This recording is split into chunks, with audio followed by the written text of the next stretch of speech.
understand. So then again, don't give your attention to noise makers around you.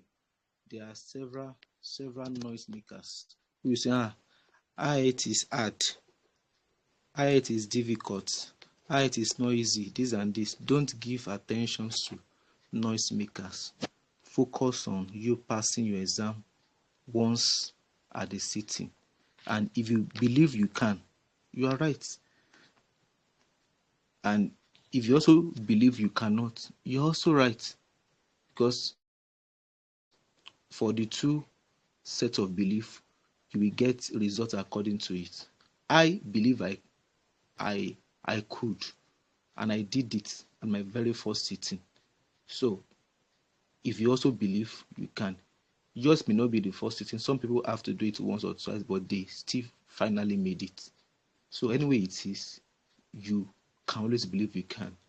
And we have several people too who have made it at a sitting. So if you believe you can, then you can. So I am using headpiece now. So I wanted to be sure if I'm still as audible as before. Please, am I still as audible as before? If I'm as audible as before, please, you can just drop it on the chat. If I'm still very audible, please just help me drop it on the chat that I'm audible, so that I'll be able to go on with the earpiece I'm using. So let me go on to sharing my screen. Let me share my screen with us. Okay, yeah. So okay, so I've started sharing my screen. Let me go to the PowerPoint I want to use tonight. I like using PowerPoint so much because it brings lecture to life. And I'm a teacher, so it's so much joy and delight for me to keep on exploring PowerPoint over and over again every time. So let's start this together. I guess somebody was typing before to tell me, okay, yeah, I'm audible. So let me continue. Thank you, Mr.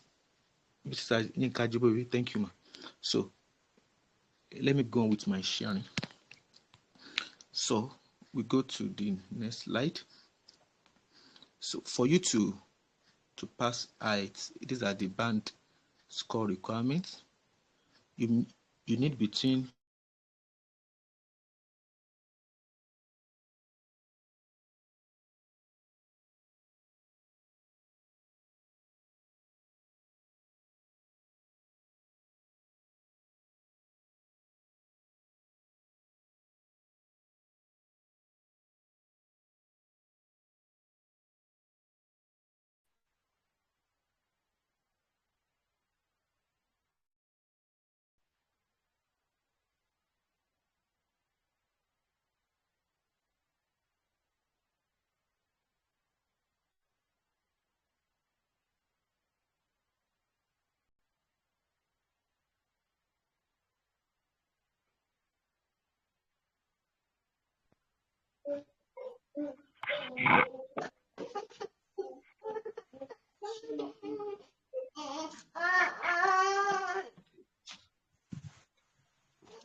We can't hear you, sir.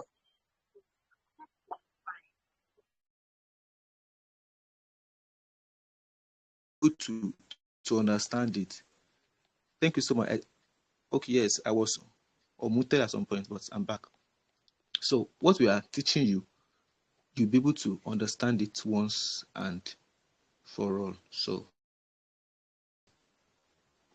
then 7.5, 8, 8.5, all of this. We have had people who have had 8.5.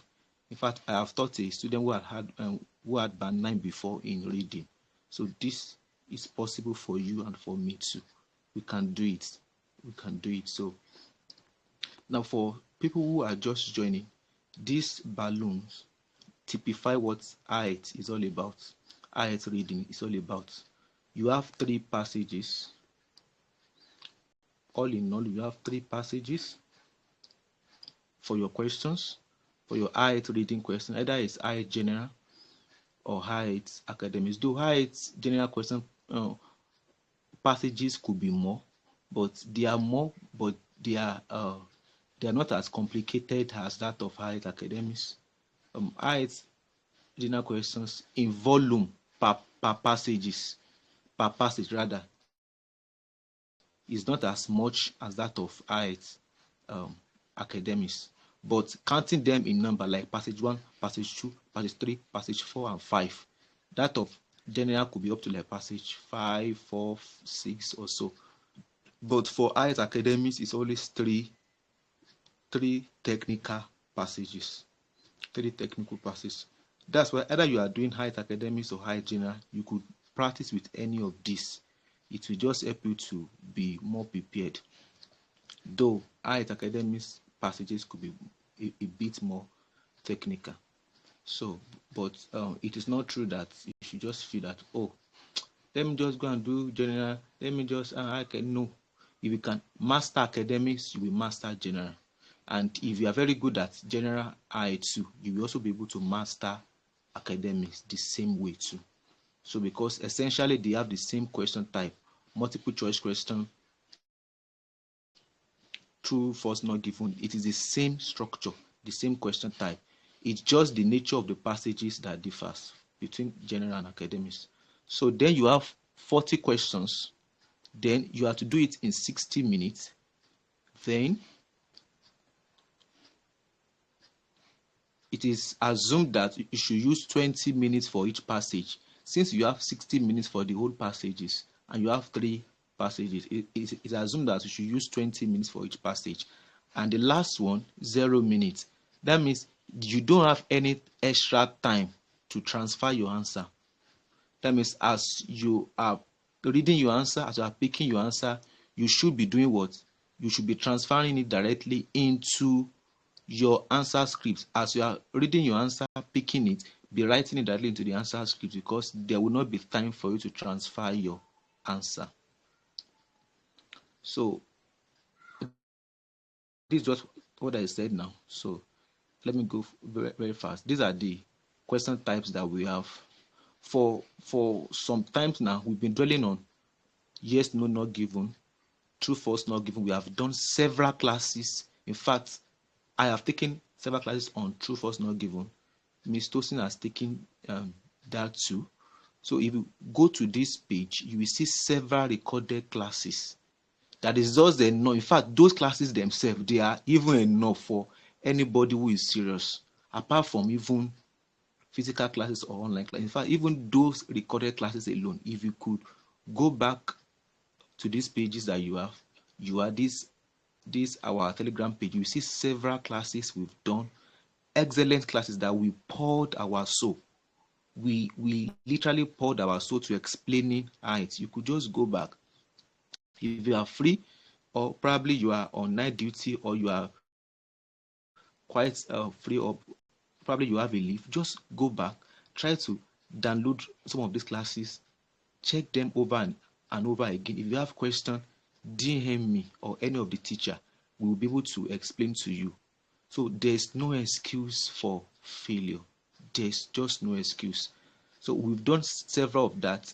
We have done matching heading too, and features, informations we've done. So We've done several of these over at least average of two classes for most of this, and we're very comprehensive about it. But today, my enclave is multiple choice question.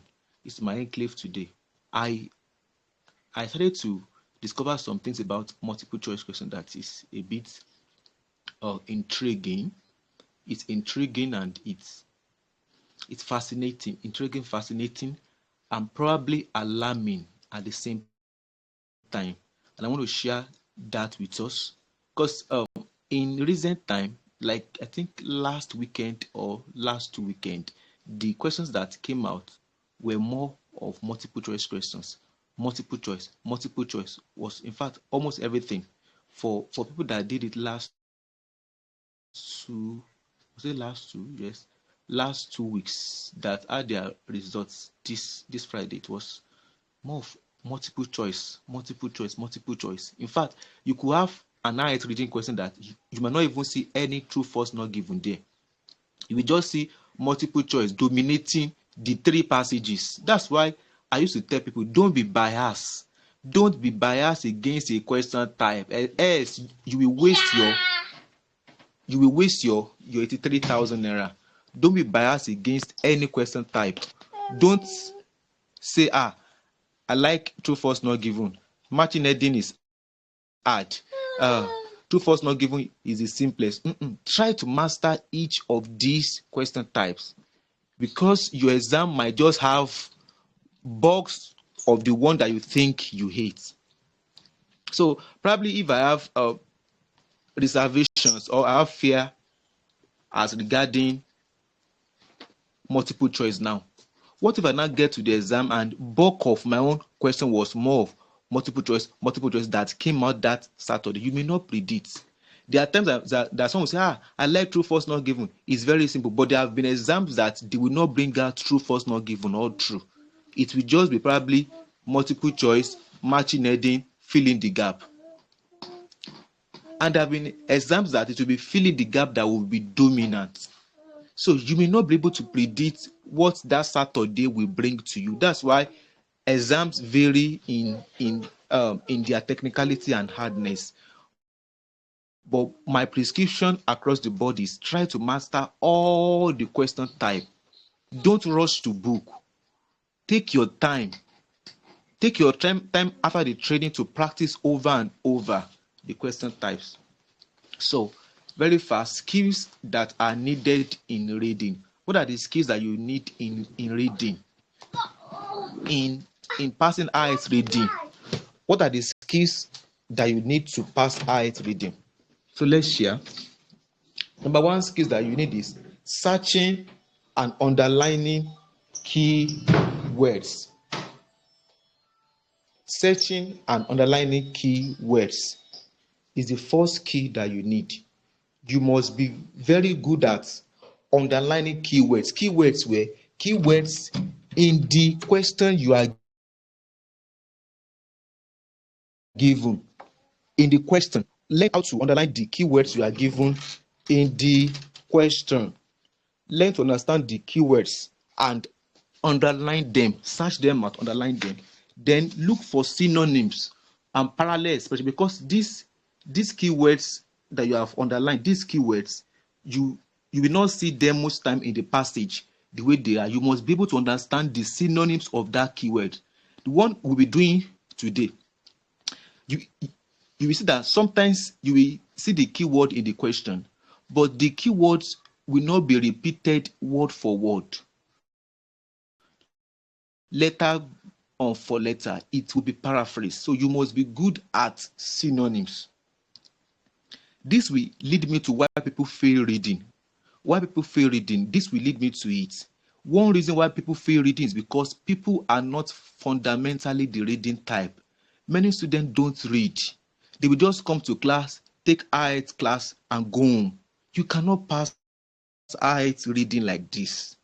You need to start to cultivate the habit of reading once you join IELTS class. IELTS exam is a test of smartness. It's a test of intellect.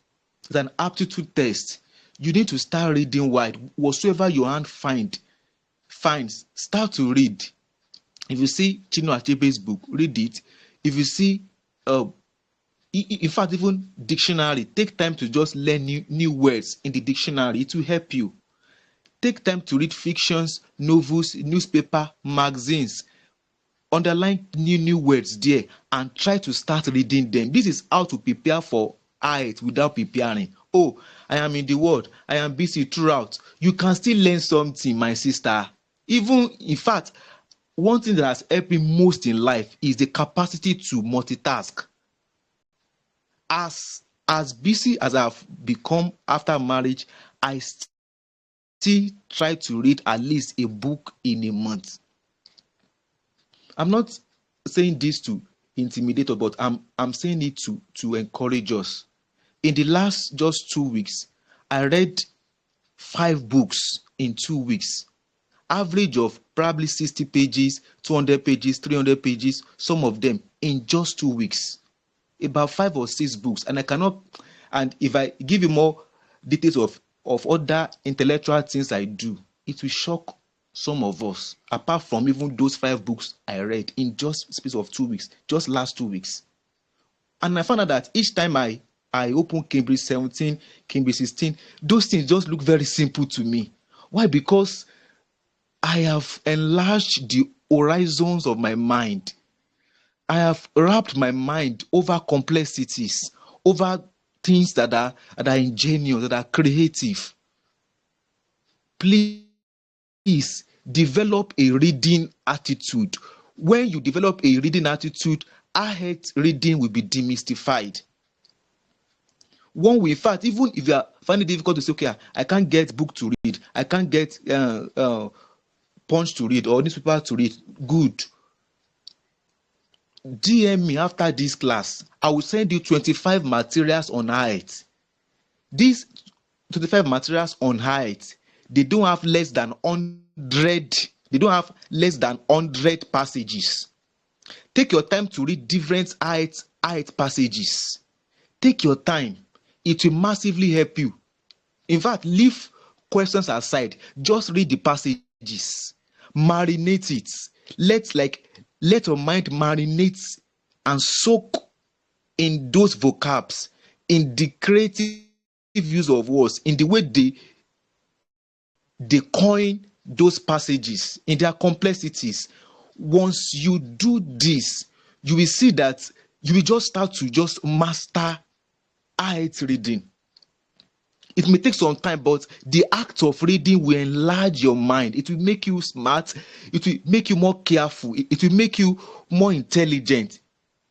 The act of reading helps. So I cannot overemphasize, because even this night, after we have taught you, there will still be a fundamental problem, because the fundamental task in IELTS reading is understanding. And how will you understand even if the synonyms are even hard? How will you understand if you are not used to reading technical things? There will still be problem. Versatility is one aspect of IELTS that you cannot joke with. You must be versatile, because they will not always ask you medical line, agricultural line. They will ask you across different genres of living, different aspects of living. They will ask you genetics. They will ask you shares. They will ask you stocks. They will ask you insurance. The passages could be drawn from all walks of life, any walks of life. They won't say because you are an engineering person, you must bring out engineering reading. But no, they may go and bring out history. You must be the reading type, and it starts from now. That's why I don't believe in somebody starting IELTS training and said by 4 weeks time I want to just go and do my exam without proper preparation before that time. If you have been preparing before that time, that's okay. But you have not been preparing at all, and you are probably somebody that needs band 7 or 7.5. You may not be able to make it in such a short period of time, especially when you need a specific band. If I just overall band, let me just have overall. No, if it's just overall, that's quite easy. But when they're asking you for specific band in each of the module, it's more technical, it's more alarming. Because you may even have probably band 8, but if you have band 8 and they said minimum of 6 or minimum of 7 in each module, and one of the module was 5, other ones was 9, you have still failed. All the results, as beautiful as it is, cancel. So it takes you to be pragmatic. It takes you to take your time. It takes you to create time to develop habits that will make that exam easy for you. Why am I saying this? Because these are foundational.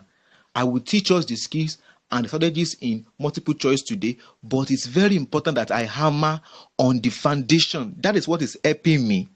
I just took Cambridge 17 probably just under 10-15 minutes before this time, before this class. There was no proud preparation. Why? Because my preparation is my life.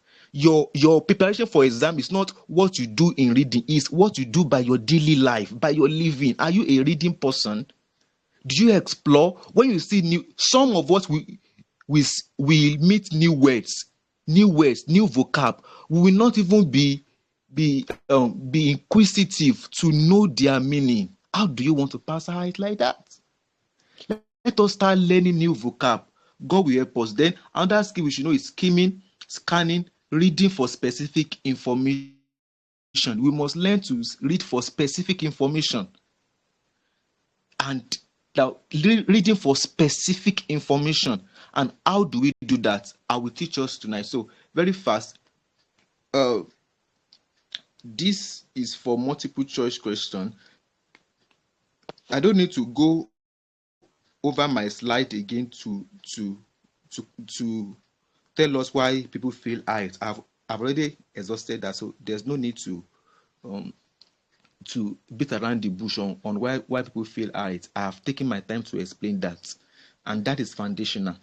So I hope that we'll be able to repair this foundation, because if the foundation be destroyed, what shall the IELTS student do? Read the instruction carefully. Now, what are the things you should take note about multiple choice question? I will just list probably 18 very fast things you should take note about multiple choice question. So then I will now go to the practicality of it very, very fast. Read the instructions carefully. Skim all the questions briefly. Be very fast. Don't take your time. Don't waste your time. Just skim all the questions. Skim all the questions briefly to get an idea of the topics. Try to predict the answer before you even read the test. In multiple choice question, remember the key words. They are very important. So then number 4, match the keywords in the question to the associated paragraph. Yes. So then let me be fast. Then 5, locate the particular section in the paragraph which is very important to the information you are looking for. Then please take note of this number 6. It's my enclave. You don't need to read the whole passage when it comes to multiple choice question, and this is where I'll be leveraging on as I take us to the passage. Now, on that Telegram page, I sent Cambridge 17. Please download that Cambridge 17. We'll be treating test 1 and test 3. IELTS reading, test 1, test 3 on that Cambridge 17. I sent it. Please try to locate it. It's not far. It's probably like the last document I sent. So please try to open it, download it, open it down, because we'll be working through test 1, test 3 there to enunciate multiple choice question, because multiple choice question has this irony, and I want to demystify the paradox of it this night. So very, very fast, very, very fast, very, very fast. The keywords you see in the question may not be written exactly the same. Okay, I've said that. So very fast. Let me go. These are my old slides, so I'm not talking about these old ones. I have taught on these ones before. Let me just go straight to the one today.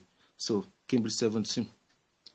So my enclave is Cambridge 17, test 1 and test 3, and I want to focus on multiple choice questions. So as I start, my sisters, my brothers, mummies, and daddies on the page. First thing I want to drop about multiple choice question is this. Multiple choice question is that question that is the easiest to do in IELTS reading. In IELTS reading is the easiest. Why is it easiest to do? Number one, because you can easily locate your answer without reading the whole of the passage. Why is that? Because in all the passages you are given, you will be directed to where the answers are.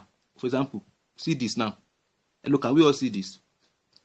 Why does the reviewer include the examples in the fugitive behaviors in the third paragraph? Did you see? Can you see it? They are directing us to the what? To the aspect of the paragraph to go. That's why multiple choice number one seems to be the easiest as far as I'm concerned, because they will be leading you to where you should go. That's the first thing. You don't always need to read the whole of the paragraph. They will always direct you to where to go.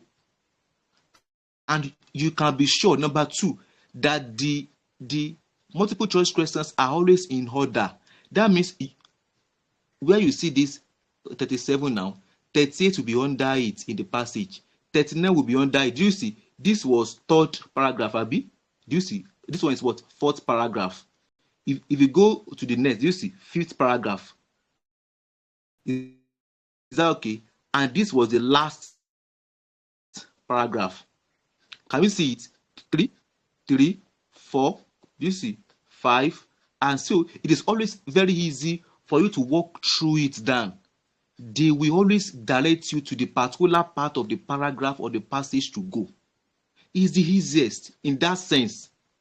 However, why am I so much particular about multiple choice questions? If it's the easiest, why am I bringing it on? I am bringing it on because sometimes I have found out that people even fail this multiple choice question more. You know, that sounds paradoxical. It's the easiest, but people fail it more in the exam. People go numb in the exam when it comes to multiple choice question. Why? Why do people go numb in the exam when it comes to multiple choice question, despite the fact that they have been referred to the particular aspect to go? Why is this still very tricky? Why is this still very difficult for most people to do? Why? Let me explain myself. It is because of this. So, two things. Number one, there are two types of multiple choice question. Number one is vocabulary in context question. Number two is inferential questions. Number one, vocabulary in context question. Number two types of multiple choice question is inferential questions. These two questions are the two tough ones in multiple choice that makes IELTS multiple choice technical. It's the same question too in GRE, because we also take people GRE. It's the same. Vocabulary in context, inferential question. These two aspects are very makes multiple choice question very tricky. And why is it tricky? Let's go. Inference. It's because of the word inference. So very fast, let me ask us, what's the meaning of inference? Let me leave off my slide. What's the meaning of inference? What's the meaning of inference? Anybody? You know, I said a multiple choice question focus more on inference, Abi. What's the meaning of inference? Anybody wants to talk? You may just signify. I will see your hand as well as signifying. I said multiple choice is the most difficult, or could be the most difficult, despite the fact that people should pass it more. But it could be the most difficult because it always asks you inference. It asks you inferential question. What is the meaning of inference?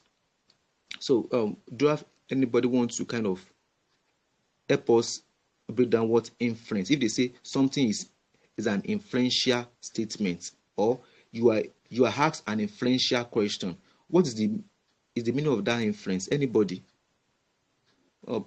Probably you want to contribute what you you understand by inference? I'm waiting. Top. Anybody who wants to talk? If you just click on your mic, it will show your hand. So then I will unmute you to talk. So inference. If it says something is based on inference, what does it mean that something is based on inference? Okay, so that we'll not waste our time. Now, when something is based on inference, let's go and see it here. Let me go to the question so that you will see what I'm saying. Now, see this question, stars and mass. What does the reviewer say? See that word. What does the reviewer say about Charles Spencer in the 5th paragraph? What? You know, they have written it down in the passage, Abi. You agree with me? But they are now asking you particularly to kind of deduce it, to interpret it. Inference means interpretation. It's not like a direct question like, okay, go and look for what is there. Look for what is there and digest the meaning of it and tell us which one of these matches it. That's the meaning of inference question. That's the meaning of inferential. And multiple choice questions are always 90% inferential. That's why you can be looking at the answer koro like this and still pick the wrong option. That's the gbese that is inside this multiple choice. You'll be seeing the right answer inside the paragraph. But when you go back to the option, you will still pick the wrong option. Why? Because you were not able to fully digest what you have read in the passage and fully understand it, assimilate it, and vomit it out to be able to match it with any of these things written here. Did you see it? You will have read it because they will even tell you, we want to try you. You know what? Let me give you, my God. Multiple choice question is very funny. It's like a lecturer comes to the class and say, I want to give you test today. Everybody bring out your textbook, your notebook, and your sheet of paper. Number 1, what is this? And he's telling you that. And he says you can open your textbook. You will agree with me that he will not be asking you surface question. Is it not so? He won't be asking you surface question that you can probably copy directly. But all the questions he's still asking you is still based on what he has taught you, is in your notes, is in the textbook. But he wants you to think beyond the pages of the textbook. Hey, that is multiple choice question for you. So that is why multiple choice question could be very technical. My daddy, my mommies, my sisters, and my brothers. That is why it could be very technical. It's like the examiner is saying, "Gbé textbook jáde, máa ranjú mọ́. Bring out your textbook, be looking at it. Bring out your notebook, be looking at it. But yet, I will still give you a question, you will still miss it." That is multiple choice question for you. It is inferential. They want to test the ability of the student to do these things. Oh my God, to do these things. Let's see what it means. They want to test your reasoning ability. Your reasoning ability. They want to test your ability to conjecture, to ideate, to bring out beauty from an ashes, to be able to deduce meaning from something that has been hidden. They want to see your ability to speculate, to guess. They want to see your surmising ability to round up volume of information into simple things.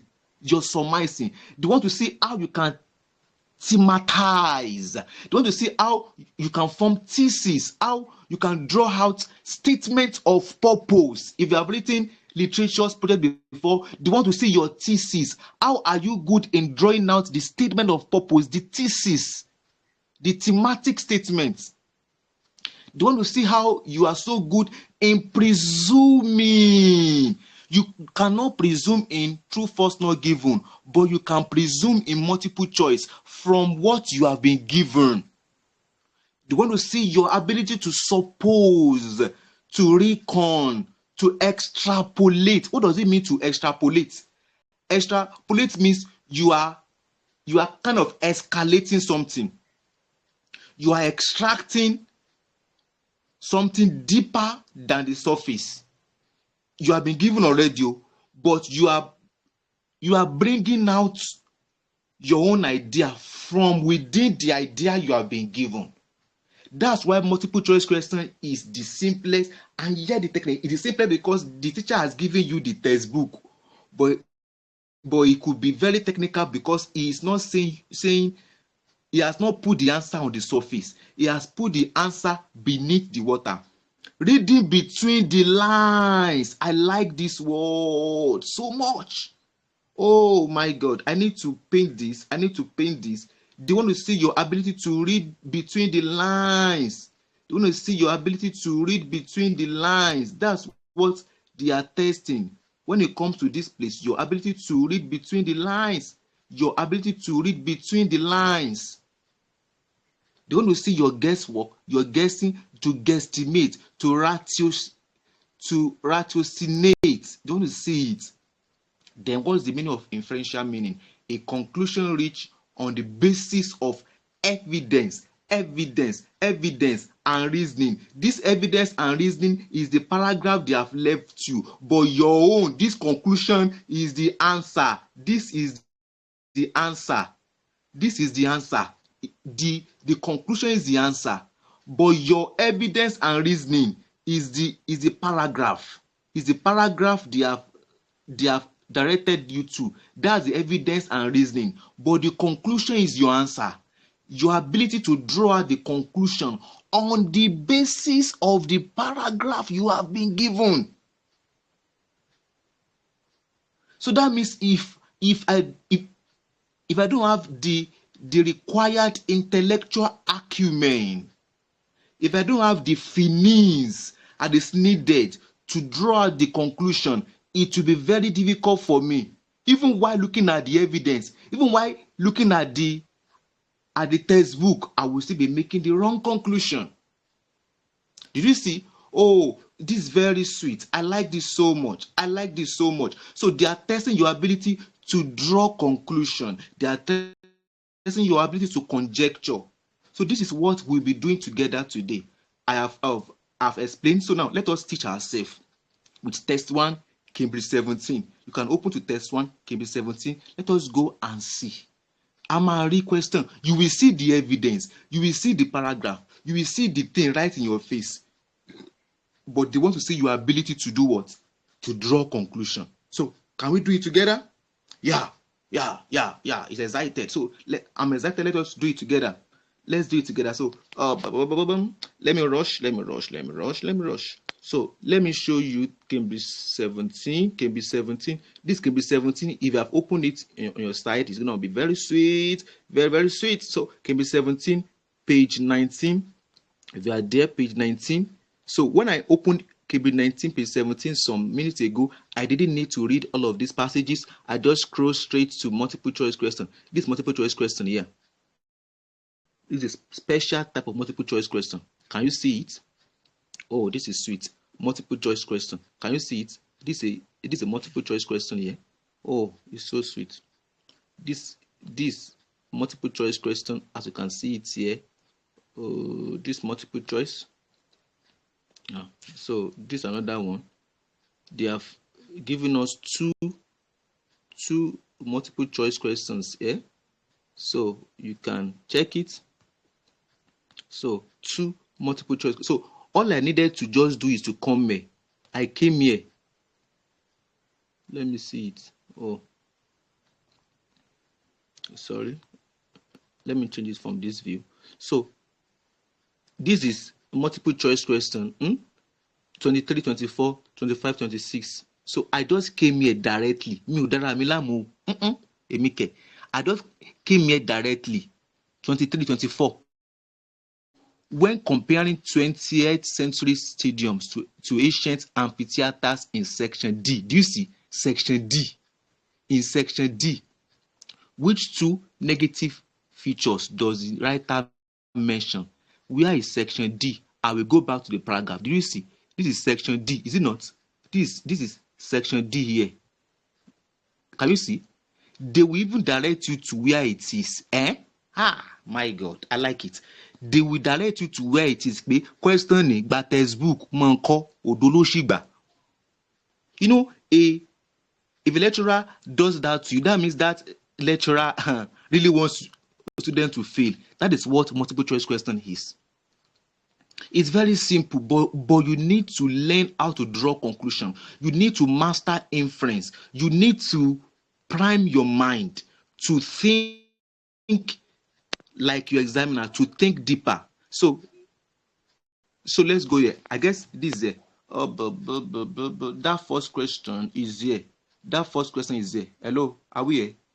Can we read this together? This is the first. This is the first one here. Yes, this is it. This is the passage. But let me do something for us. Let me go back. So let me add the two things I've just brought now, so that it will be easier for some of us to see. I have screenshot some question. This is the first question for us to see.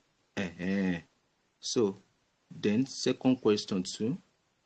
So I screenshotted the second one too. Okay.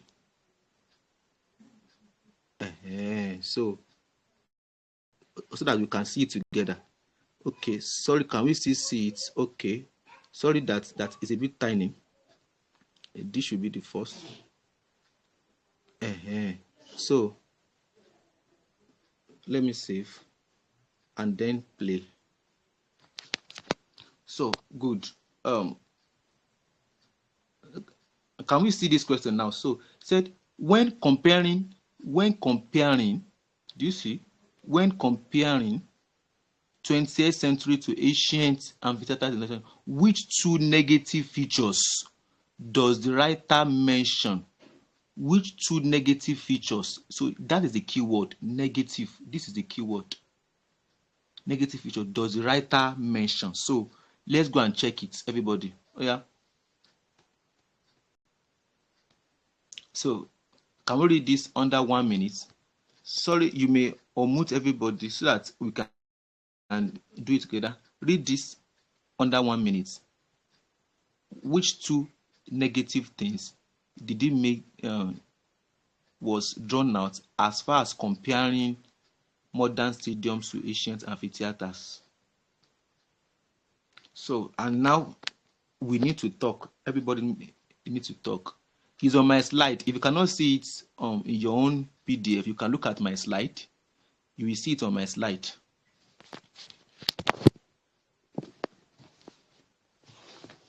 So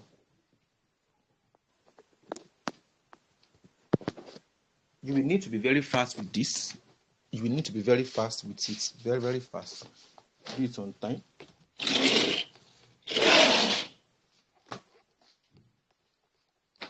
You will need to be very fast. So, yes, I guess we should be done by now. So, now, so let me go to the question now. So, which two negative things? Which two negative things? Anybody talking? Anybody who wants to talk? Anybody who wants to talk on the page? Please let's signify. Just touch on your mic if you want to talk. Which two negative things was kind of seen as the defects of modern stadium? Anybody? Please let's be fast. See, the more you contribute, the more you help us to be able to also help you. Please let's contribute. Okay, good. Good. Okay, ma.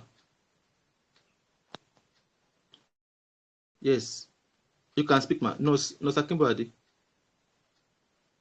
Nurse I said, Akimbrade. I think the answer is C. It's what? C. C. Okay. They said two. We have to pick two options. C and what?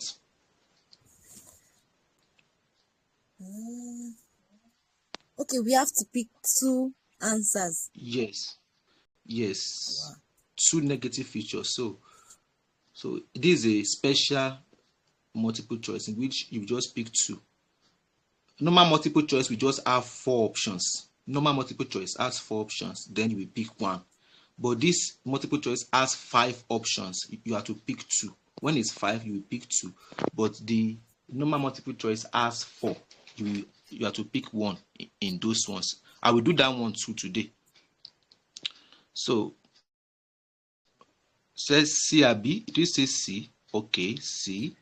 Yes. So any other one? C and what? Any other person who wants to help? And E. Do you say A or which one? E.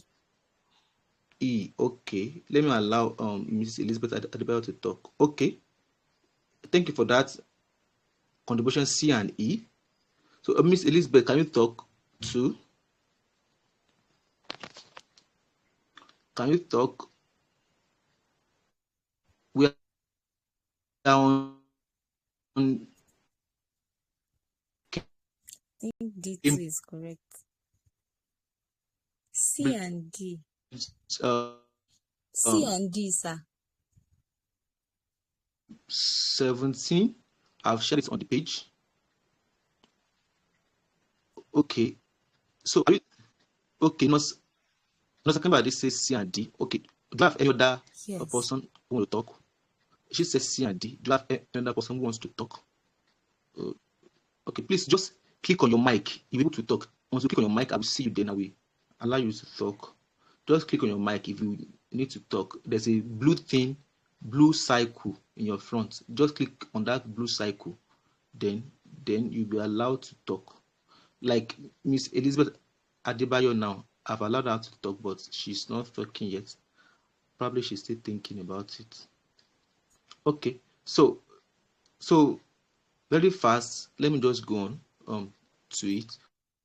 Yes.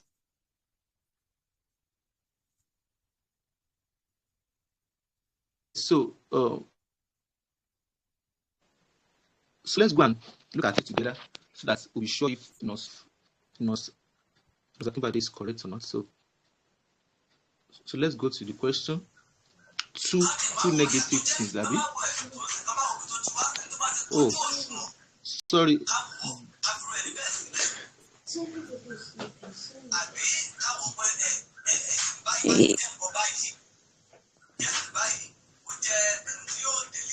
Can you hear me?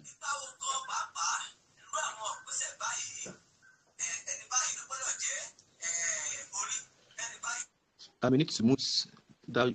I may need to move.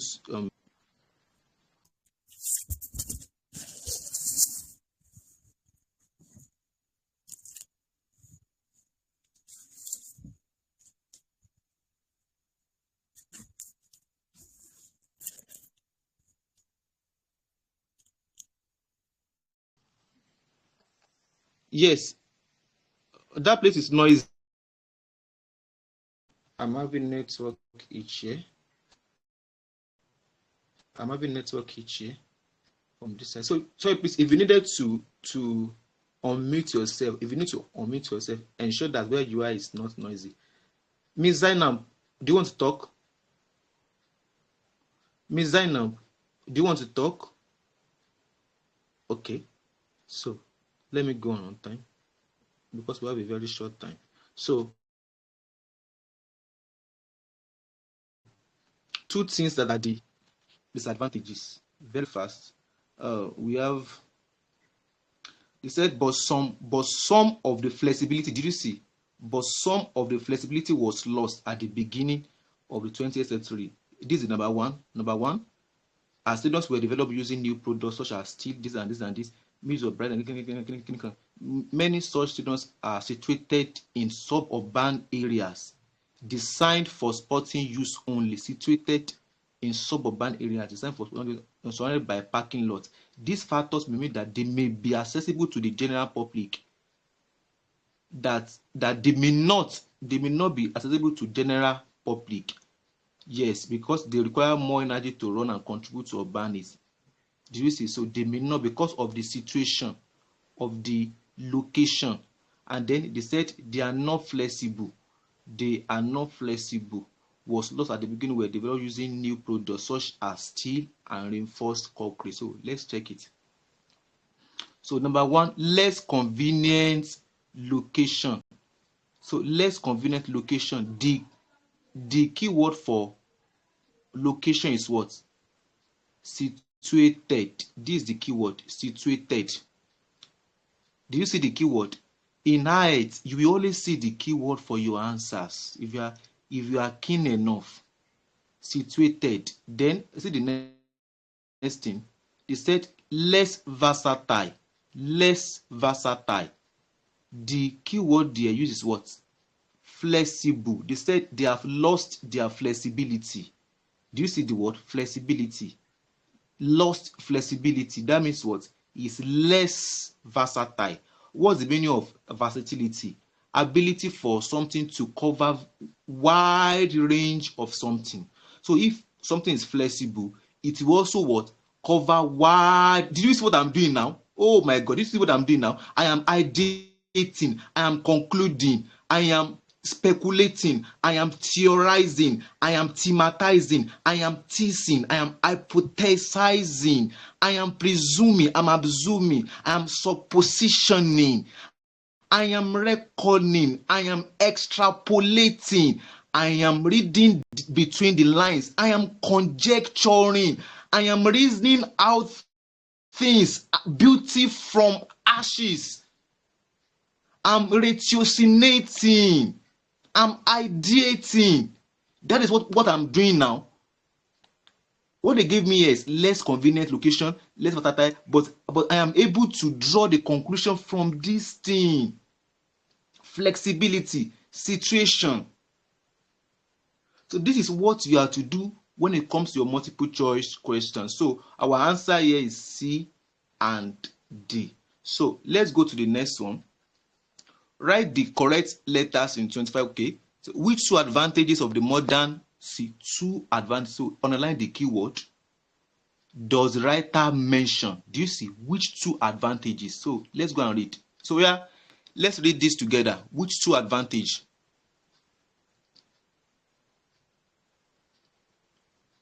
Okay, not this. Okay, is it this? Yes. This is it. But if you want to read your PDF too, you can read it from your side. So which two advantage did they say they have?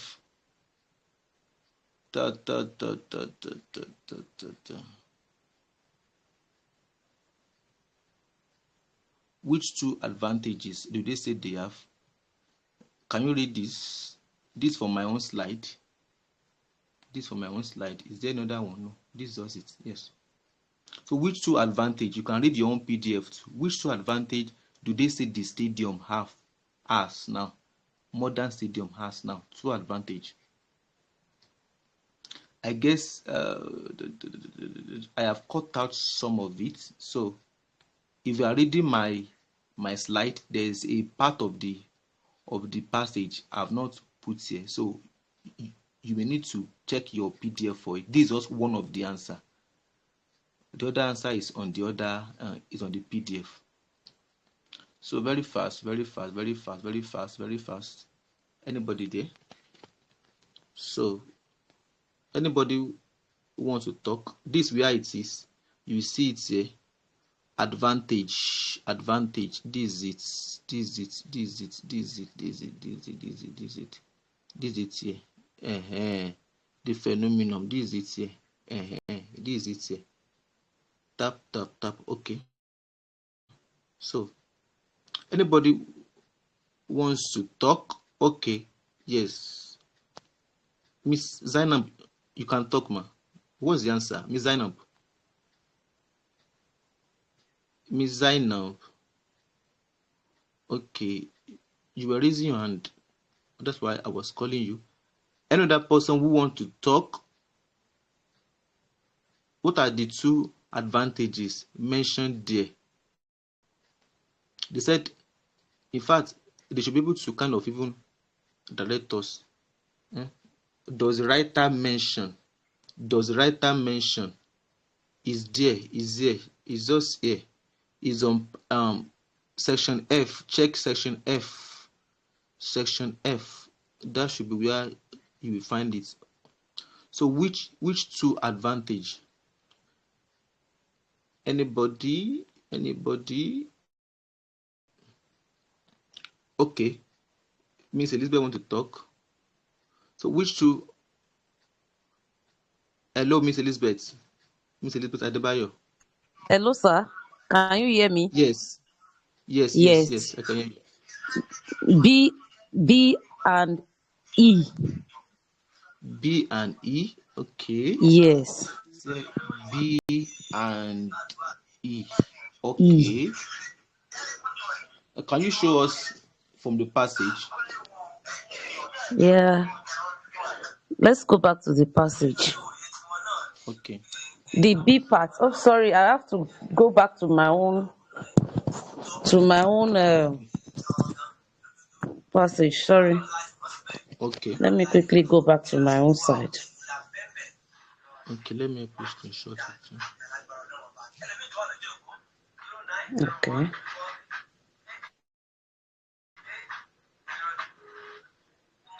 This one is not clear. Sorry, let me check my own. Let me talk. Let me do something. Okay. Let me use your own now.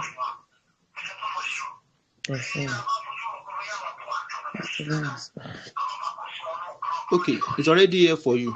I'll put it here for you. Yeah. Okay. You can look at it here now. Okay.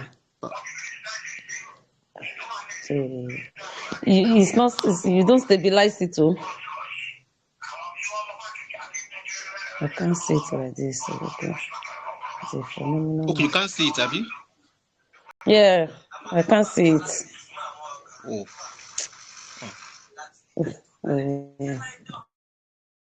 I can't see it like Okay, this. now. It's not clear. Okay, no problem. But you can zoom your screen closer to you. okay. You can zoom your screen closer to you.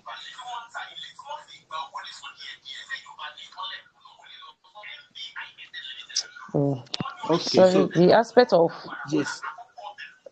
No problem. Let me just let me okay, can I use my own and just PDF? explain. You have the yes. That's Okay. what we asked you to do before. Okay. Just use what we have with you. Okay. Hey. From the paragraph F rather. From the paragraph F, talking about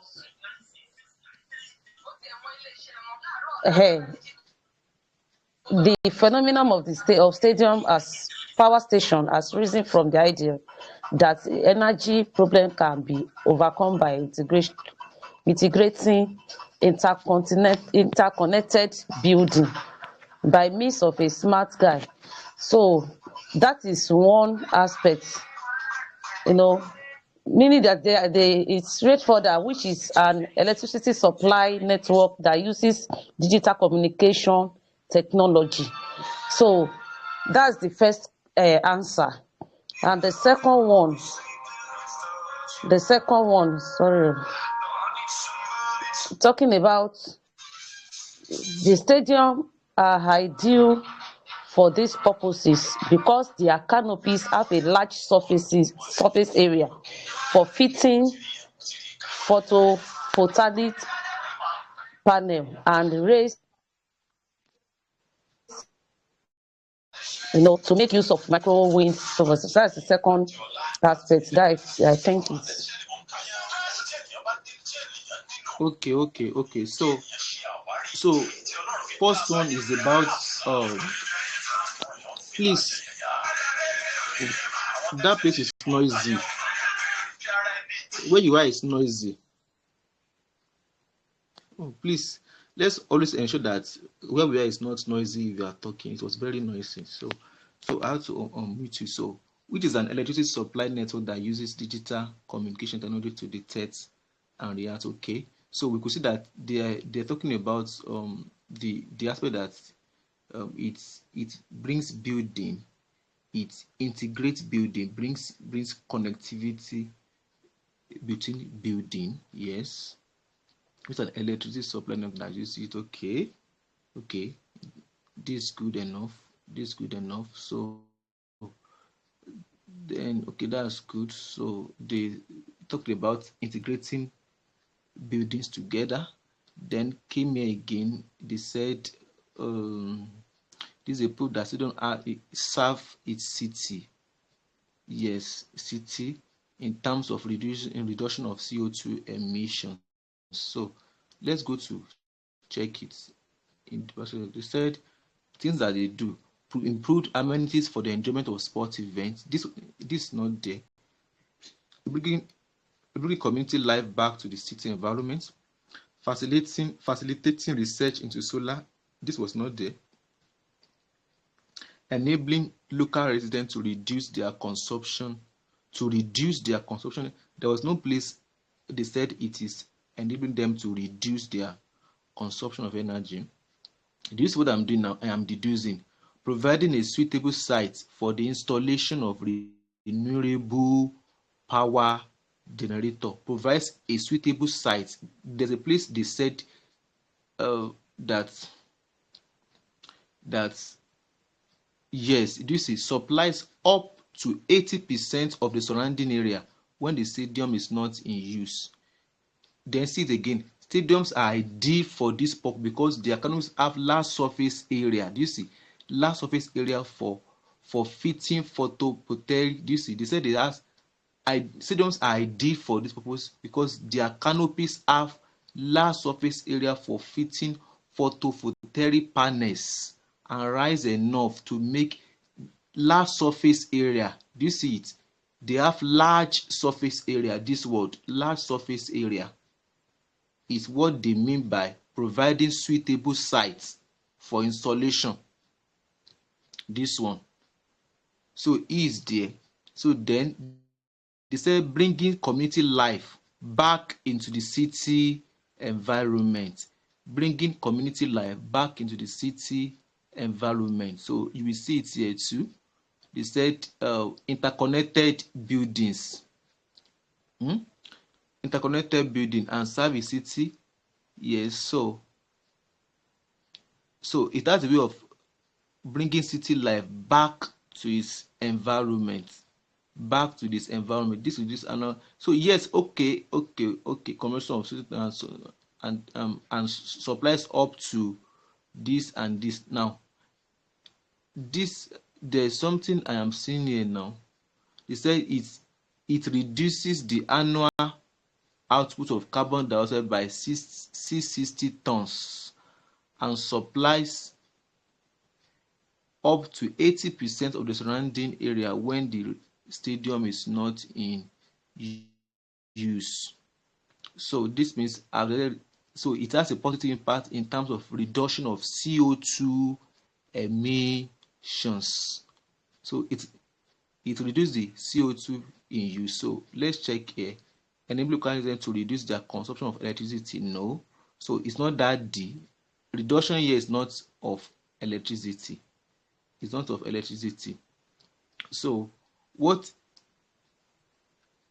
they are doing here is that they are working on inference. Let me show us the passage very well. So inference. They're actually working on inference. So I've always been saying so they said it has a way of bringing community life together. Certain arenas have always been central to the life and culture of cities and cultures of cities. So it has a way of bringing it back to life again. This where it is.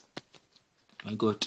If you see towards the end of paragraph E, towards the end of paragraph E, they said there have been many examples of this in the UK. The misuse of facilities at Wembley. At Wembley, my God. Let me show us this. So they actually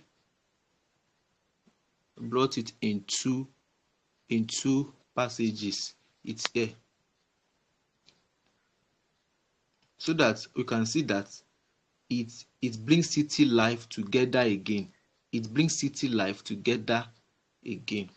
Let me just drop it here for us to see. It brings city life together again for us. So let me edit, draw a new paragraph, and I want to show it to us.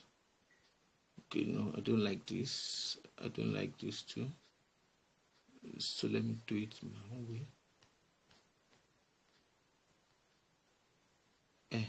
This is better. Do you see it? But when into this, most innovative architects see the scope for the stadium to help improve the city. It helps improve the city. This is the paragraph coming before that other paragraph. It helps improve the city. It helps improve the city. Can you see it? They said it helps improve the city. They said it helps improve the city. Do you see it? So it helps improve the city life. It helps to improve the city life, creating mixed-use development such as this reinforces compartment multifunctionality, making more efficient use of land and helping to regenerate. Do you see? It regenerates urban spaces, regenerates.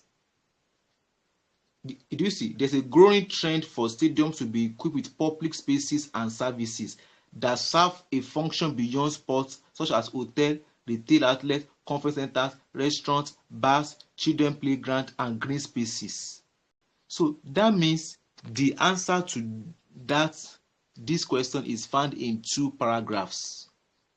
That paragraph D and probably paragraph F too. No, sorry, E and F.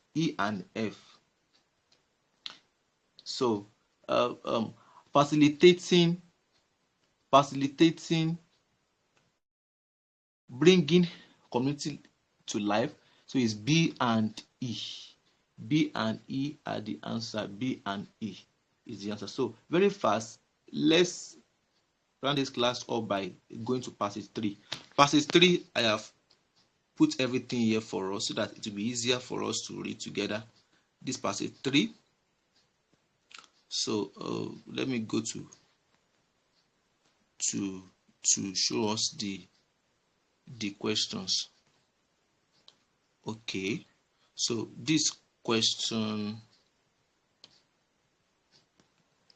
36. Question 36. What is the reviewer's main purpose? Please notice that question. This is inference question. What is the reviewer's main purpose? In the first paragraph, they want you to read the first paragraph, Abi, and infer and make a conclusion based on what you have read. So I will go to the first paragraph now. I will show us. We will read it together. We now infer what is the author trying to do, to say. Third passage in that book in your hand PDF.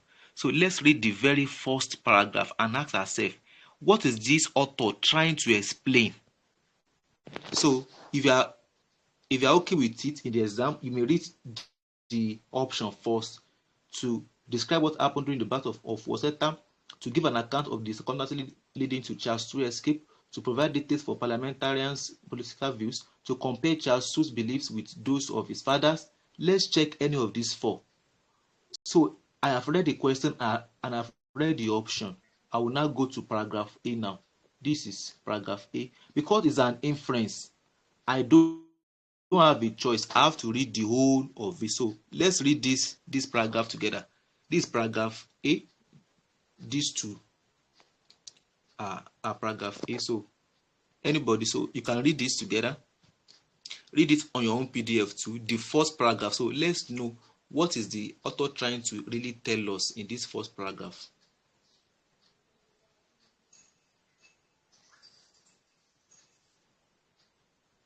So are you here? Are you there? So let's be fast. I'm I'm rounding up already.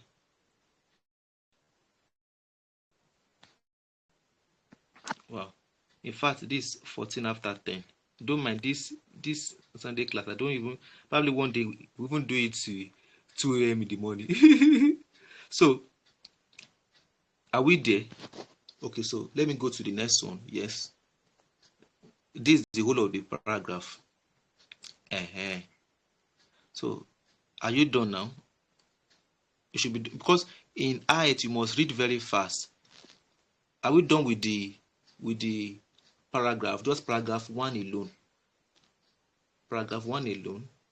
Let me give us some seconds more.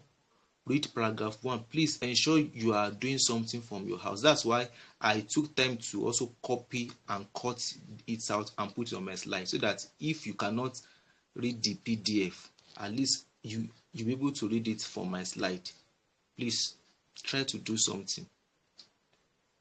So are we done? Are we done? Are we done?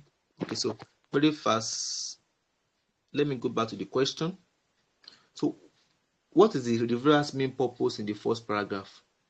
To describe what happened during Battle of Worcester, to give an account of the circumstances leading to Charles' true escape, to provide details of the parliamentarians' political views, to compare Charles' true belief with those of his father. Anybody? Anybody? Any suggestion? What is the major enclave of this man? Anybody to help us?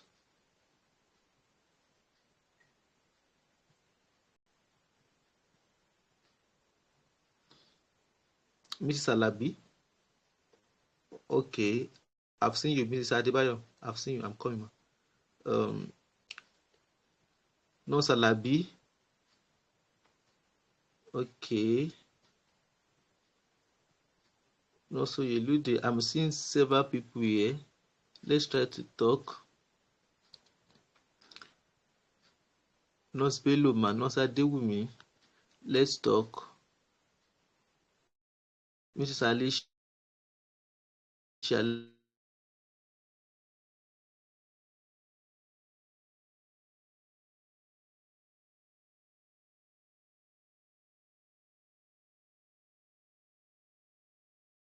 let's talk. Okay, so very fast. Let me go back to the. Okay, sorry, I'm back. I am losing network. So now, so let me allow Mr. Adebayo to talk from my side. From our side, please. Hope you have reduced that radio or the TV talking that time. So very fast. What's the answer, ma?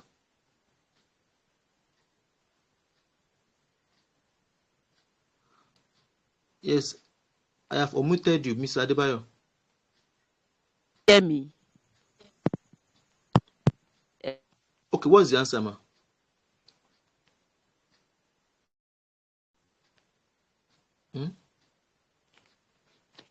What's the answer, ma?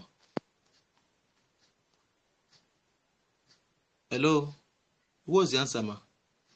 So now, very fast, due to our time, if you take your time to read that passage very well,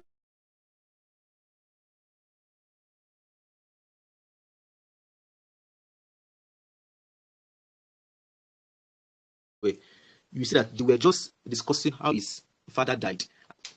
They were discussing how his father died. After his father died, how he wanted to become king, and he was faced with battles here and there. and he escaped narrowly. That was the basic thing they're actually trying to tell us here. So now, if they ask you to infer from the passage, if they're asking you to infer from a passage, they are asking you to tell us the basic thing from the passage, not just one idea in the passage, not just one idea, but the basic thing, the the dominant issue in the passage, not just one idea. So let's go to the question. See that now A says to describe what happened during the Battle of Worcester.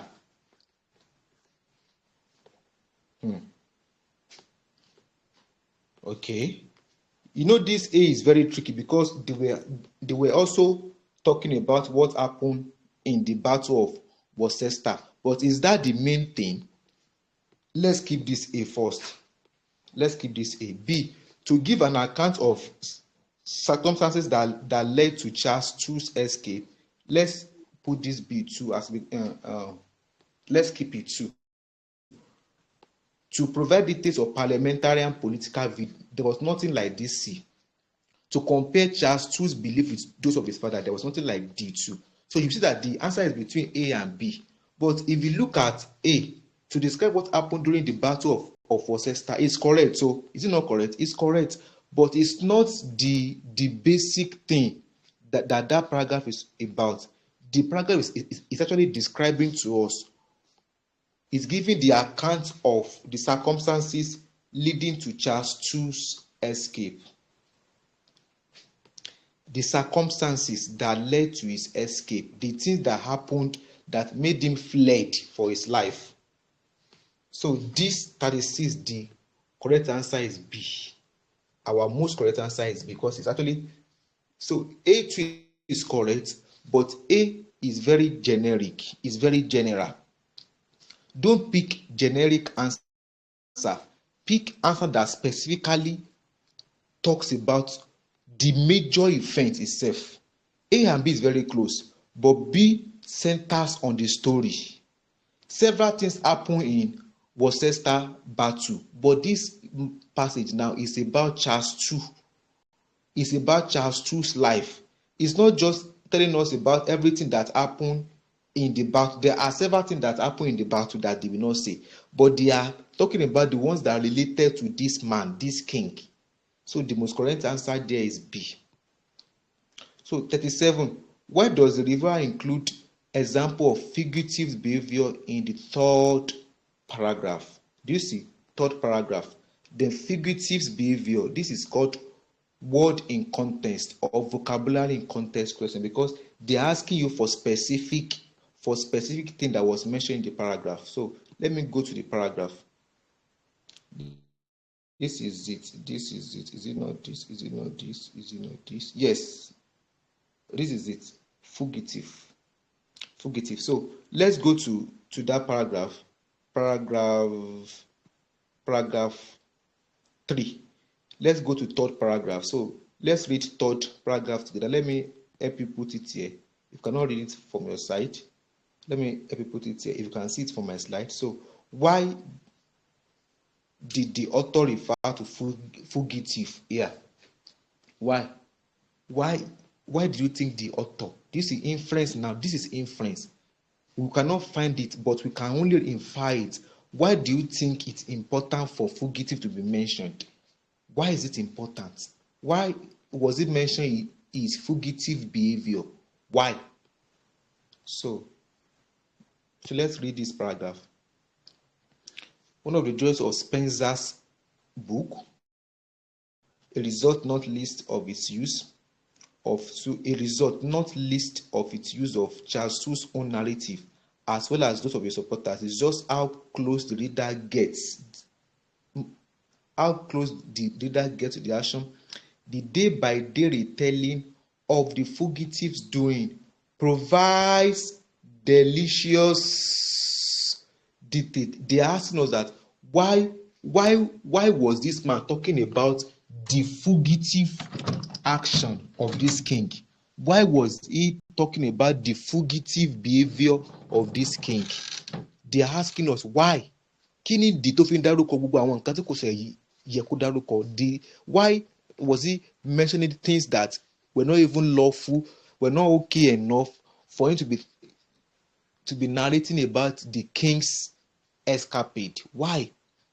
They said doing it to provide delicious details. The reason why he's doing that is to make his story more captivating, more informative, and not just ordinary information, to make the information delightsome, to make the information sweet, to make the information in his novel more captivating, more delicious. That is the reason why he's talking about the fugitive behavior. Àwọn ìwà àlùfànṣá. That's how Yorùbás we place it. Àwọn ìwà àlùfànṣá. Some of the unforeseen behavior that the king behaved. The reason why Charles Spencer included it in his book is to make his work more delicious. Kó lè bá a dùn lẹ́nu. Delicious in details. It is here. Delicious. See the question. Said, why does the reviewer include example of fugitive? Why? Kí ni reason tó fi ń dárúkọ tó fi ní láti máa sọ̀rọ̀ nípa àwọn some salient funny things tí màá yẹn ṣe? Why? Did you see? What am I doing now? Do you see what I'm doing? I am reasoning. I am reasoning out this question. If you cannot reason out this question, you cannot get your answer. You must be able to reason out the question. So, to explain how close Charles II came to losing his life, is it actually this? To suggest that Charles II supporters were badly prepared, is it this? To illustrate how the events of the 6 weeks are brought to life. To argue that certain aspects are not as well known as they should be. What is the answer? What is the answer? What is the answer? Anybody? What's the answer? Anybody? What's the answer? Why do you think he had to be talking about so much details? Okay. Yes, Mr. Joshua.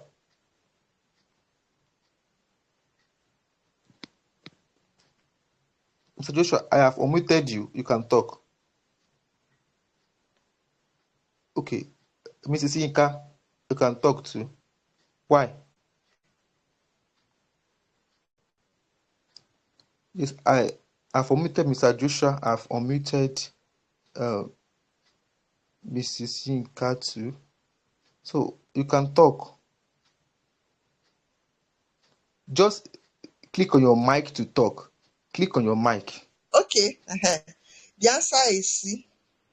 C, Abby? Okay. Yes. Is C. I Okay. equally I'm going with C. Okay, C. Okay, sir. Yes, Yes. sir. Because they're in the Okay, talk, ma. Please explain it, ma. okay, because it's they're using it to back how the whole incident happened, how he Yes, was yes. in danger, and what they did to kind of Okay, yes. It is to protect illustrate. his life. Yes. So they're Yes, just it is giving to. an insight of what they did, so that he will not be killed. Yes, exactly, ma. Okay, Mr. Joshua, sir. Any insight, No, sir? that is just it. To bring the Okay, story to life, to make it more to life. lively. Like you said, Exactly, sir. in the passage where he was saying to make it more delicious, to bring out delicious details. Delicious. Yes. So it's like bringing it to life, making it real. Yes, bringing it to life.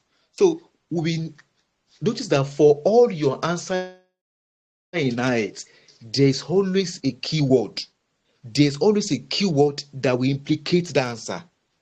There's always a keyword that will betray the answer in the passage.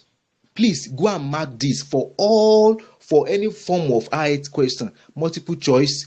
Is it multiple choice? Is it true false not given? Is it matching heading? In fact, even fill in the gap, there will be a keyword in the passage that will betray where the answer is hiding. See the word delicious. Delicious. Illustrate details.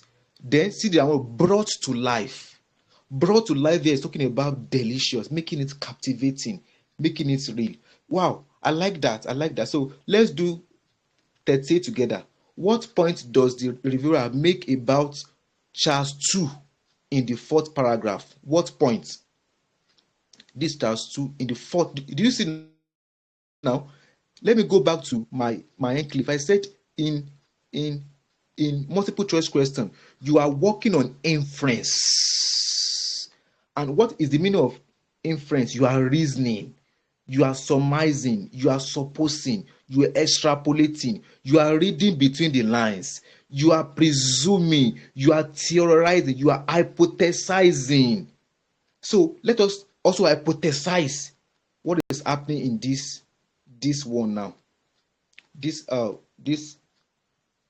oh, I'm enjoying this. 38. What point does the reviewer make about Charles 2?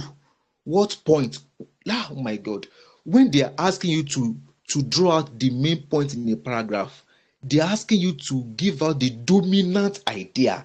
There may be some other ideas, but the idea that dominated that paragraph, they may say is a thief. They may say is a womanizer. They may say is an extortioner. They may say is an impostor. But which of these 4 things was majorly spoken about? That would be your answer for 38. What point does the reviewer make about Charles 2 in the 4th paragraph? So let's go to the 4th paragraph. Do I have it here? Let me see. Do I have it here? Do I have it here? Top. I think so. Let me be sure I have it so that I can. Fourth paragraph. This is paragraph 1, paragraph 2, paragraph 3, paragraph 4. Okay, paragraph 4. Yes, this paragraph 4. If you have the PDF, I have sent it to the page already. You can open it. Paragraph 4 is there, but let me also show it to us for my slide. I have it on my slide. It's from here. Yes, it's from here. I just cut out the aspect that you need. What point is it trying to make from this paragraph 4? It's from here. Yes.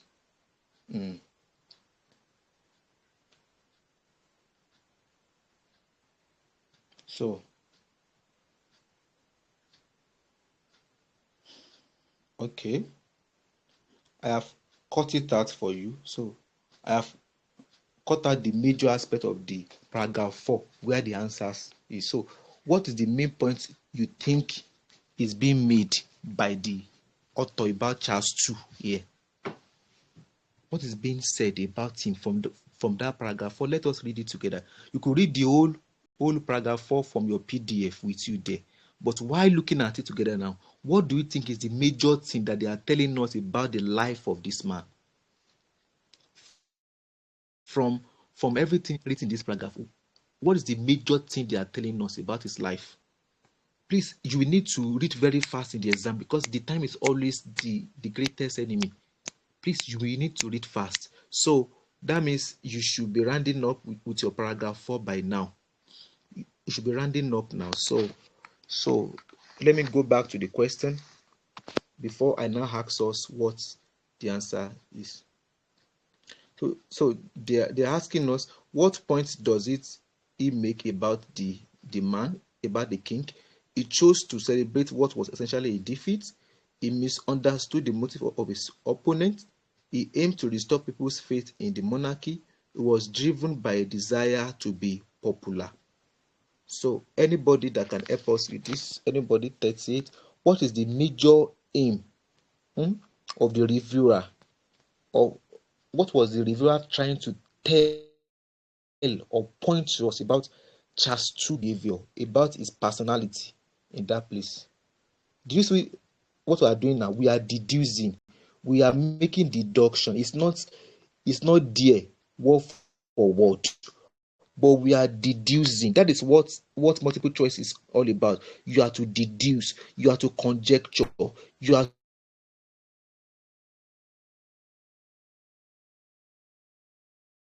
to reason out, you are to bring out the beauty from ashes.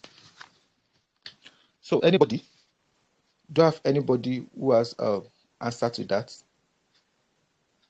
Might be good that you read the whole of the paragraph from your side. That's paragraph 4. Paragraph 4. So let's be fast. Anybody? Mrs. Alabi, Nurse Comfort Adeshola, Nurse Olabisi, Dr. Oluwabukola, Nurse Oyelide, Nurse Babalola, everybody, Mr. Aregbeshola, anybody talking very fast so that you can just close I very talk. fast. We have just 2 more questions. Okay. Yeah, talk man. Yeah, please talk man. The answer is C. I C. said the answer Okay, is C great. because Okay, please because can you explain they've been why? fighting for years. Because they've been Okay, fighting for years in the country, and the people have already okay, lost hope in everything. I think they are still okay, tired of the war. So he's trying to bring okay, peace and what he believes back so that the country will be united and bring the monarchy back to be okay, recognized. That is what he's trying to do. okay, okay, okay. That's a great shot too. So it was trying to restore people's faith in the monarchy. Yes, Okay, that's a great one. yes. But do we have any contrary answer? Because that may not be the correct answer. So do we have contrary answers? Hmm? Do we have? So anybody? Okay. Yeah, Dr. Luwabukola, you can talk, man.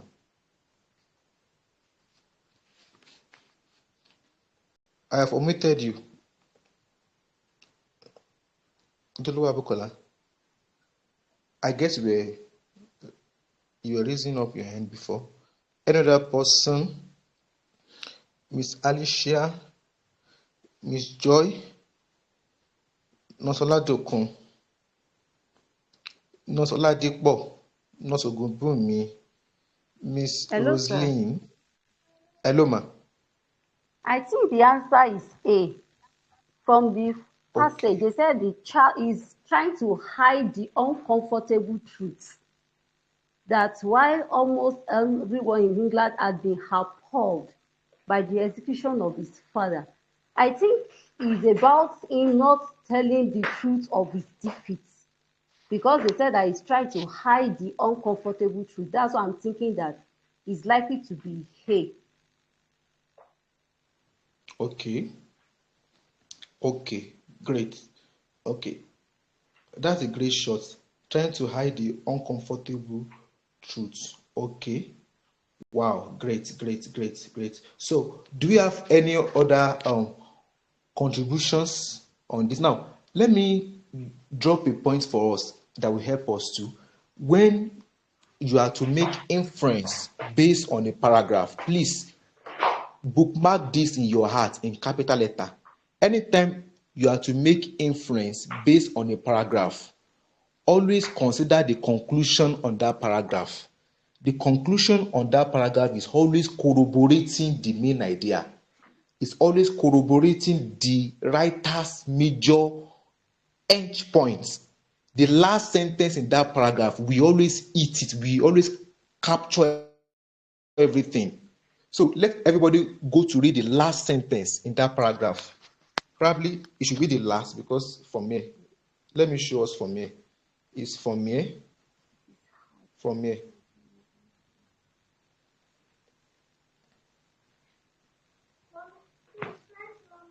Did you see anything there? Yes, sir. I don't know. Did you see anything in this last part that I just bookmark now? Yes, sir. It is hard to Eh, imagine any other things happening. marking the lowest point in their life so enthusiastically, or indeed pulling off such an escape in the first place. So, do you have anybody who wants to kind of second the answers given or share to us more insights? Okay, Nurse Yanu. Nurse Babalola? Yeah. Okay. Yes, That's the part I okay. wanted to contribute on. The last part was talking about other kings. Like they refer to other kings that whenever they have issues like that is similar to this, they don't come out boldly. Something that is a bit easy, but instead of him to accept it as a defeat, he's painting it as something that is um there is something that is okay. So it said it is hard to imagine many other kings marking the lowest point in their life so enthusiastically. So for him, even when he was in even when he was in a state whereby they want to arrest him and anyone who would see him, they are going to pay them for ransom. When he came back, he still maintain the fact that he's beyond that. Like he's celebrating his defeat, sort of. I don't know how to explain Okay, it, but I thank you, believe Nurse. that's how I put it. Thank you, Nurse Babalola. It's like somebody who is doing it, who has done it probably 6 times. So he now went to draw, like each time he is going for height, he will snap himself. He will take a selfie with his result, with his old results in his hand. Keep it. Yes, ma'am. Yes, ma'am. Different exams, keeping it. Why? Like he's just making a fun of what should pull him down, of what should make him moody and say, I've failed. Why? Because he knows that there's that he is not a failure. He knows that the result does not define him. He knows that the bad thing he has passed through, that he's passing through, does not dictate where he will be in life. Do you understand? So, uh, Yes, ma'am. it's the same thing this king did too. It's the same thing this king did here. So, I guess the most correct answer there is A. He chose to celebrate.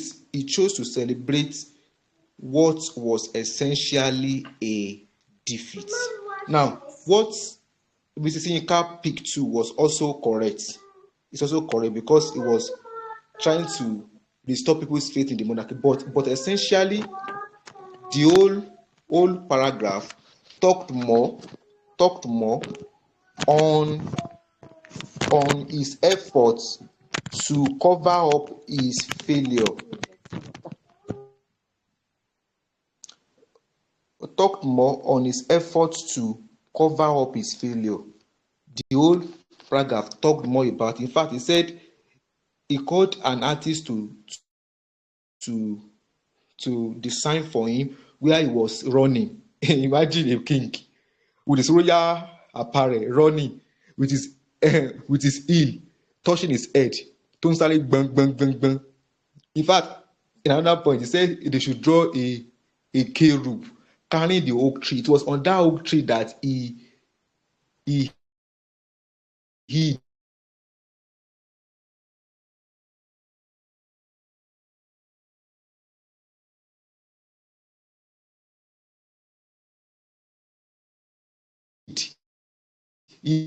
hid on that oak tree for several days. Tí ò jẹun. Imagine, like it was like a funny experience.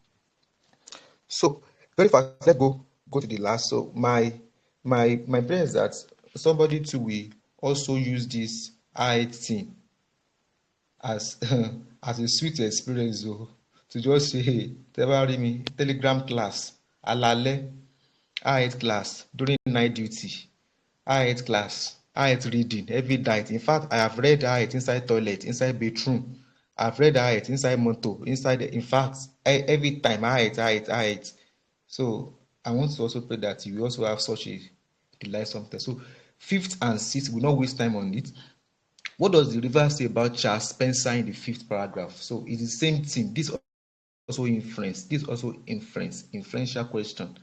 What does he says about him in this 5th paragraph? So let's go to the 5th paragraph. This is the 5th paragraph. Yeah. Is it? Yes. Okay. So Charles Spencer is the one that wrote the book. Yeah, it's one that wrote the book. So what does the referrer said about the author of the book? So is there. I'm trying to locate it forward, but you can just read this from your side. So what does it say about the book?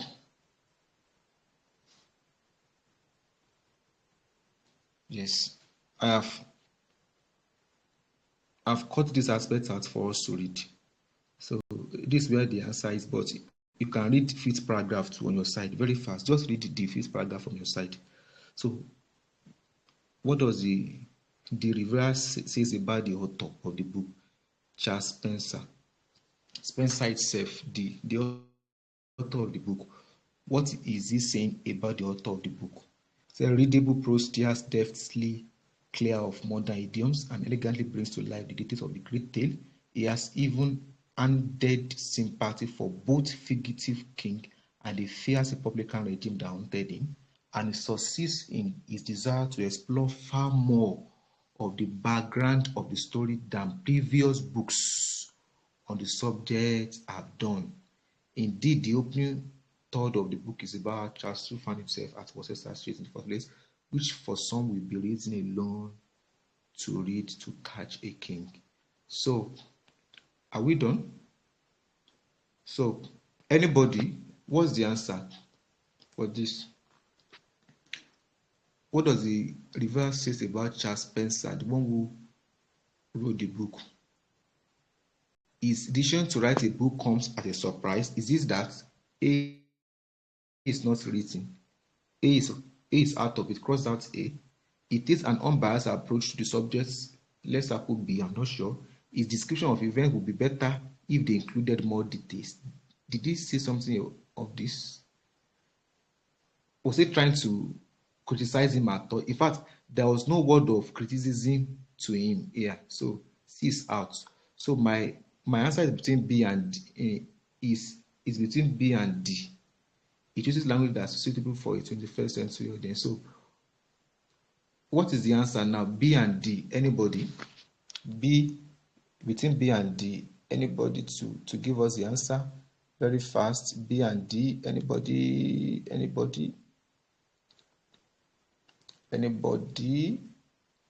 I can't wait. Yeah, it's B. The answer is B. B. Okay. Sorry, can you teach us? Can you show us where it is, or how you Yes, know it's B? the writer said I'm coming. But okay, the writer talked about those people that the fugitive king and the fierce republican regime that haunted him. He did not criticize them after the whole thing. He rather had sympathy on them. So he said he has even-handed sympathy for both fugitive king and fierce republican regime that haunted him, and he succeeds in his desire to explore far and more of background of the story than previous books Okay. on the subject that have done. Even-handed sympathy. Even-handed sympathy is a key word. Thank you so much, ma. Is a key word for unbiased approach. Do you see? Unbiased approach. This is the key word. It is the exact synonyms of what? Of this. Even-handed. This word, even-handed, is what they have used here as unbiased approach to the subject matter. Yes. So last one, when the reviewer says the book doesn't quite hit the mark, this is called vocabulary in context question. So she's making the point that, so I will just go straight to where it is. What is she trying to make from that question? See it. Let's go. Vocabulary, yes. This where it is. It did, yes. This where is it says it. Yes. Is here. It didn't hit the mark. This where it is. So you may read it here. So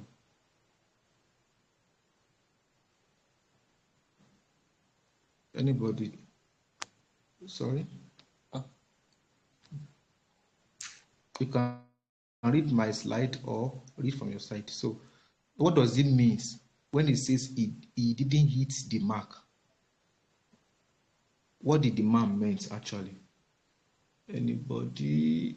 What was it referring to when he said the author did not hit the mark?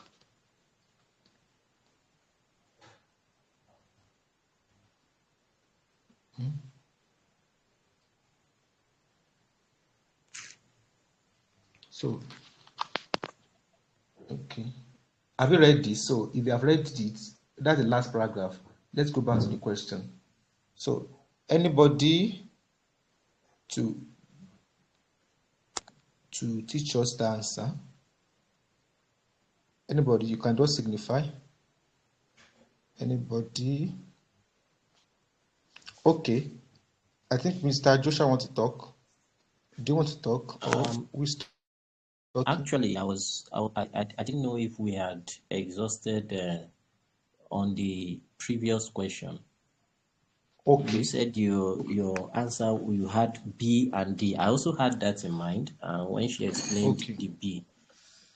What I am saying about, I'm sorry to take us backwards.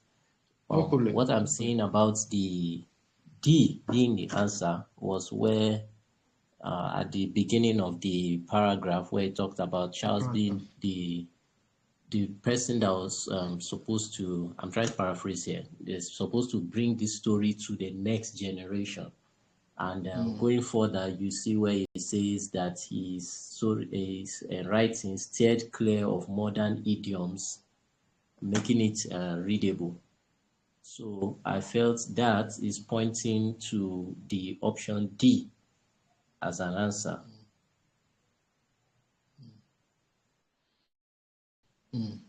Steer clear of modern idiom. So that is, he chooses a language that is suitable for a 21st century audience. Okay. So, but it says steer clear of modern idiom. Steer clear of 21st century idiom. Did you get that word, sir? Steer clear. To steer clear means like to stay away from modern, and to stay away or avoid 21st century idiom. Okay. Did you see that? So he's even avoiding 21st century idiom. So that means he's not what? He's not using language suitable for what? For 21st century. If he's steering clear, if he's avoiding 21st century idioms and expressions, that means he's not using the word, the expression best for that age. Okay. Since he's avoiding them, he's steering clear of it.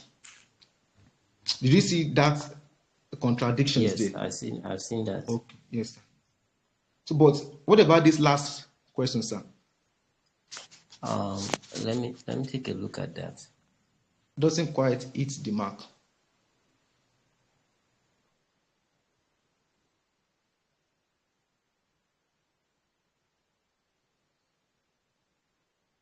Doesn't that's the last paragraph.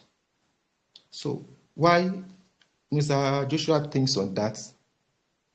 Oh, do we have any other contributions why he thinks on that last question? Please let's contribute. The more we do, the more it helps us to learn more. In fact, I might like see what Mr. Joshua brought out now. That last part, we're able to see the tiny word that was used there.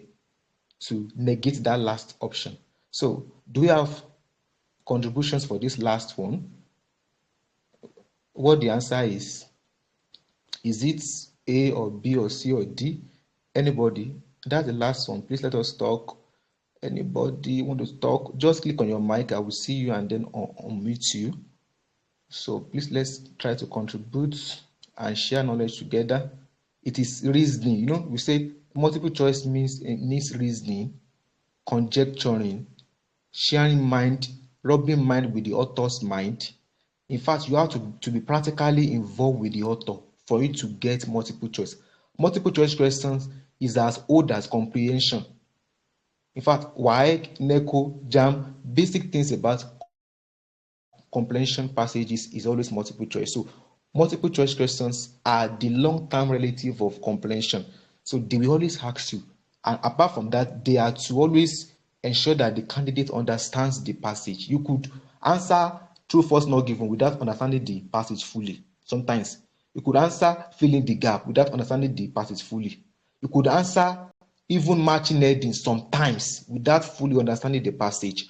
But you cannot answer multiple choice without understanding the passage. It's not possible. Because multiple choice are inferential. Most of their questions are inferential.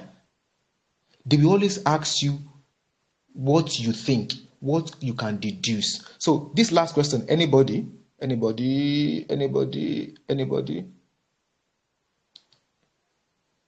So, Mr. Joshua, are you back with the answer on that last part? Dr. Lubokola, Miss Yinka, Miss Alabi, Miss Comfort, Miss Olayemi, Miss Fumi, there's one T Dolly, Nurse Obaro, Nurse Additional, Miss Roseline. Anybody? I want to Okay. talk. Okay, please talk, ma. The answer is D.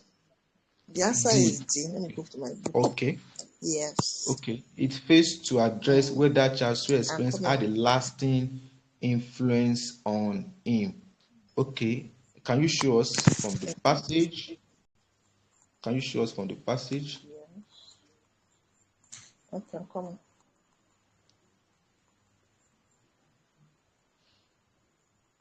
You know, I said there will always be the hints in the passage. You always see something that will implicate, that will betray that question in the passage.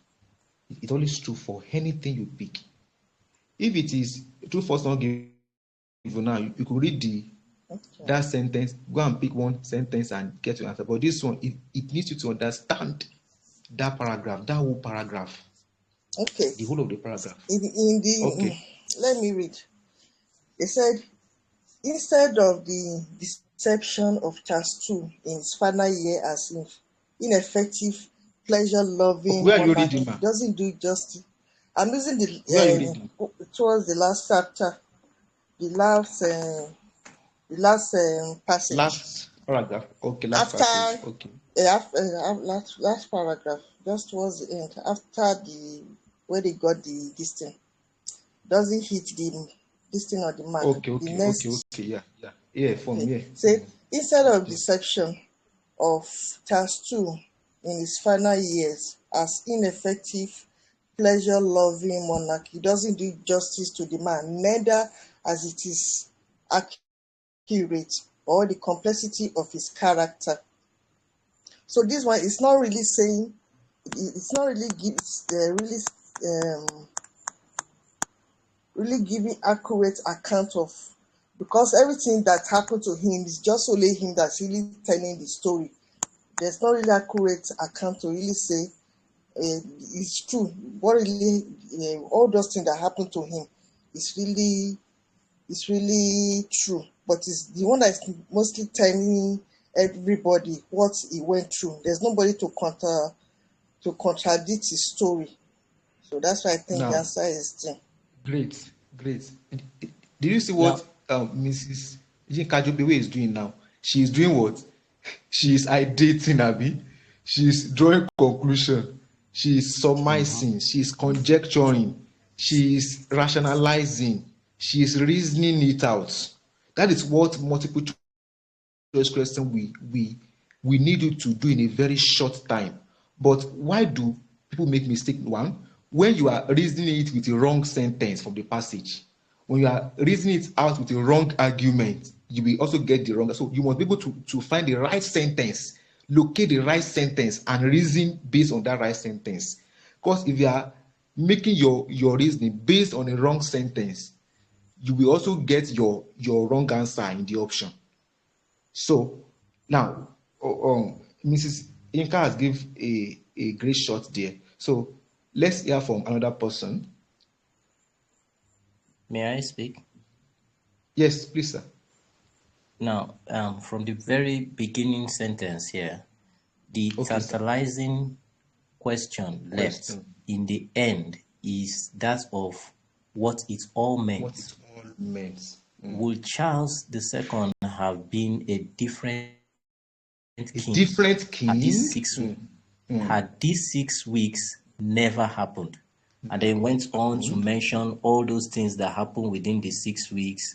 And he said, instead, his depiction of Charles II in his final years as an ineffective, pleasure-loving monarch doesn't do justice to the man.